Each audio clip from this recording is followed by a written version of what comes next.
Last video में हमने polynomials के प्रकार के बारे में पढ़ा था, जैसे लीनियर पॉलिनोमियल, क्वाड्रेटिक पॉलिनोमियल और क्यूबिक पॉलिनोमियल।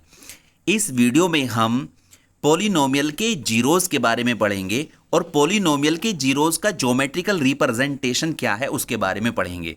देखिए यहाँ पर geometrical meaning of zeros of a polynomial. तो यहाँ पर हम पढ़ेंगे कि किसी भी पॉलिनोमियल के जीरोस का ज्योमेट्रिकल मीनिंग क्या है, ज्यामितीय अर्थ क्या है, ये हमें पढ़ना है। देखिए हमने पढ़ा था कि पॉलिनोमियल का जीरोस क्या होता है, एक्स की वो वैल्यू, या हम कह सकते हैं कि वेरिएबल की वो वैल्यू जो पॉलिनोमियल की को जीरो बना देती है, वही पॉलिनोमियल का जीरो होता है। तो यहाँ पे हम शुरू करते हैं। तो सबसे पहले हमने लीनियर पॉलिनोमियल लिया है। लीनियर पॉलिनोमियल वो होता है जिसकी डिग्री 1 होती है, जैसे ax प्लस बी बराबर 0। ये लीनियर पॉलिनोमियल की स्टैंडर्ड फॉर्म है, जनरल फॉर्म है। शर्त यह है कि a 0 के बराबर नहीं होना चाहिए। तो हमने एक लीनियर पॉलिनोमियल लिया है। याद रखें कि लीनियर पॉलिनोमियल की डिग्री हमेशा 1 होती है।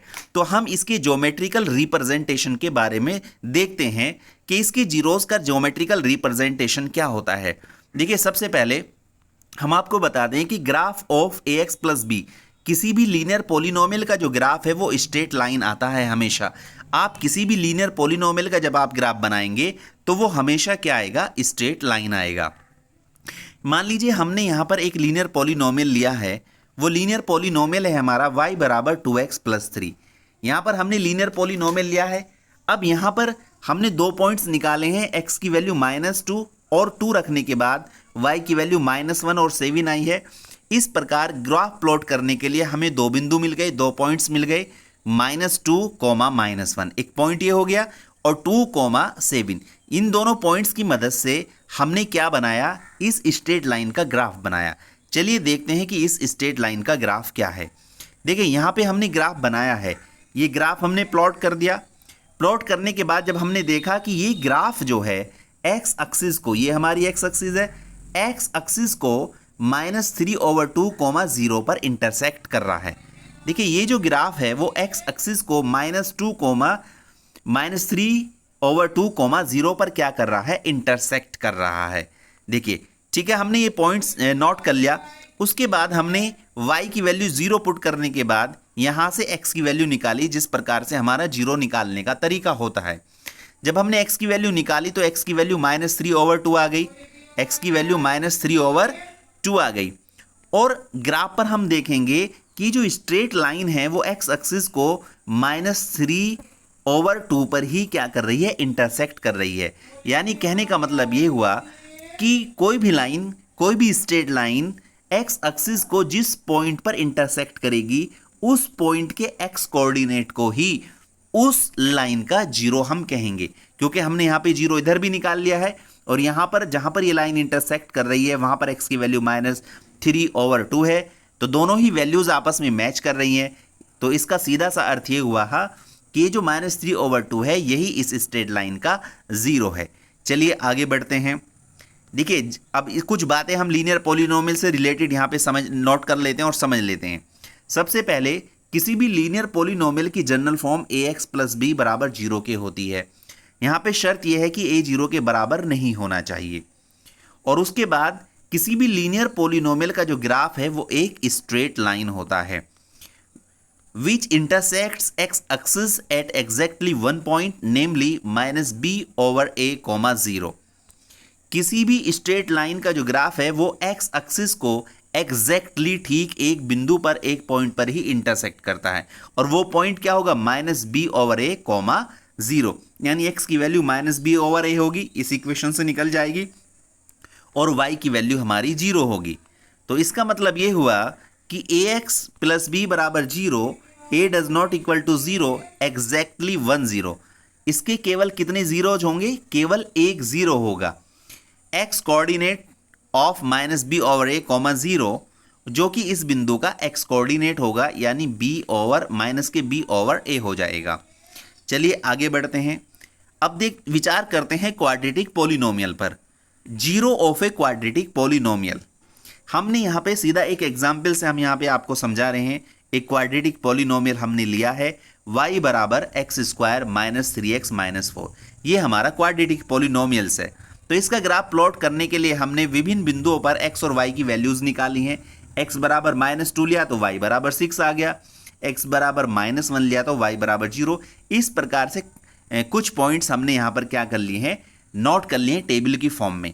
देखिए किसी भी क्वाड्रेटिक पॉलिनोमियल का ग्राफ एक पैराबोला की फॉर्म में आता है, हमेशा याद रखें। देखिए ये एक पैराबोला है, किसी भी क्वाड्रेटिक पॉलिनोमियल का जो ग्राफ है वो हमेशा इस फॉर्म में आएगा, वो पैराबोला की फॉर्म में आएगा। अब अगर ध्यान से देखें तो ये पैराबोला एक्स एक्सिस को 2 पॉइंट्स पर इंटरसेक्ट कर रहा है, -1, 0 और 4, 0। तो यहाँ से x की वैल्यू -1 आ गई और यहाँ से x की वैल्यू 4 आ गई। तो इस क्वाड्रेटिक पॉलिनोमियल के 2 जीरोज हुए, एक -1 हो गया और एक 4 हो गया। तो इस तरीके से किसी भी क्वाड्रेटिक पॉलिनोमियल के मैक्सिमम 2 जीरोज होते हैं। आगे बढ़ते हैं तो देखिए यहाँ पे हमने लिखा है कि ये पैराबोला एक्स एक्सिस को -1, 0 और 4, 0 पर इंटरसेक्ट कर रहा है। यहाँ पर x की वैल्यू -1 और 4 है, तो ये दोनों ही वैल्यूज इस क्वाड्रेटिक पॉलिनोमियल के जीरोज हैं। चलिए अब एक्सरसाइज देखते हैं 2.1। तो पहला क्वेश्चन है एक्सरसाइज 2.1 का, जिसमें कहा है द ग्राफ ऑफ y बराबर px। ये हमारा कोई पॉलिनोमियल है, आर गिवन बिलो, यानी पॉलिनोमियल के ग्राफ नीचे दिए हुए हैं for some polynomial px। Find the number of zeros, हमें जीरोज की संख्या बतानी है इन ईच केस, प्रत्येक केस में। चलिए पहला देखते हैं, यहाँ पर एक स्ट्रेट लाइन का ग्राफ बना हुआ है और ये स्ट्रेट लाइन एक्स एक्सिस के पैरेलल है। इसका मतलब ये हुआ कि ये स्ट्रेट लाइन एक्स एक्सिस को किसी भी पॉइंट पर इंटरसेक्ट नहीं कर रही है। तो इसका मतलब ये हुआ कि इस स्ट्रेट लाइन का कोई भी जीरो नहीं होगा। This straight line has no zero, तो इसका कोई भी जीरो नहीं होगा। The given line is parallel to X axis, ये जो लाइन है वो एक्स एक्सिस के पैरेलल है, so it has no zero, इसका कोई भी जीरो नहीं होगा। अब हम विचार करते हैं नेक्स्ट ग्राफ पर। देखिए यहाँ पर एक कर्व दिया हुआ है और ये कर्व का ग्राफ दिया हुआ है। ये एक्स एक्सिस को मात्र एक बिंदु पर, एक पॉइंट पर इंटरसेक्ट कर रहा है, तो इसका मतलब हुआ कि इसका केवल और केवल एक ही जीरो होगा। इट हैज़ ओनली 1 जीरो, इसका क्या होगा, केवल और केवल एक ही जीरो होगा। अब हम थर्ड पर बढ़ते हैं। देखिए इस ग्राफ में ये ग्राफ, ये कर्व एक्स एक्सिस को 3 पॉइंट्स पर इंटरसेक्ट कर रहा है, point number 1, point number 2, point number 3। तो इसका सीधा सा अर्थ ये हुआ कि इस कर्व का इस पॉलिनोमियल के जो जीरोज होंगे वो कितने होंगे, 3 होंगे, क्योंकि 3 पॉइंट्स आ गए, तीनों पॉइंट से ही एक्स कोऑर्डिनेट्स हम मालूम कर सकते हैं। तो एक कोऑर्डिनेट यहाँ से आएगा, एक कोऑर्डिनेट यहाँ से आएगा और एक कोऑर्डिनेट यहाँ से आएगा। तो इस कर्व के भी 3 जीरोज हो गए। चलिए आगे बढ़ते हैं। The graph cuts the x axis at 3 different points. ये जो ग्राफ है वो एक्स एक्सिस को 3 अलग अलग बिंदुओं पर काटता है, सो इट हैज़ 3 जीरोज। तो इसकी कितने जीरोज हो गए, 3 जीरोज हो गए। अब नंबर 4, यहाँ पर देखिए एक पैराबोला की इक्वेशन दी हुई है और ये पैराबोला एक्स एक्सिस को 2 बिंदुओं पर काट रहा है, 1 और 2। तो इसका मतलब ये हुआ इसके भी कितने जीरोज हो गए, इसके भी 2 जीरोज हो गए। अब चलिए नेक्स्ट आगे बढ़ते हैं। नंबर 5, इस ग्राफ पर भी विचार करते हैं। ये ग्राफ एक्स एक्सिस को 1, 2, 3, 4 पॉइंट्स पर काट रहा है, तो सीधा सा अर्थ हुआ इस ग्राफ के, इस पॉलिनोमियल के 4 जीरोज हो गए, यानी एक्स की 4 वैल्यूज यहां से आ जाएंगी। चलिए आगे बढ़ते हैं, अब इस पर विचार करते हैं। देखिएगा यहां पर जो ये ग्राफ दिया हुआ है, एक पॉइंट यहां पे काट रहा है, फिर यहां पे टच करके वापस आ जाता है, फिर यहां पे टच करके वापस आ जाता है।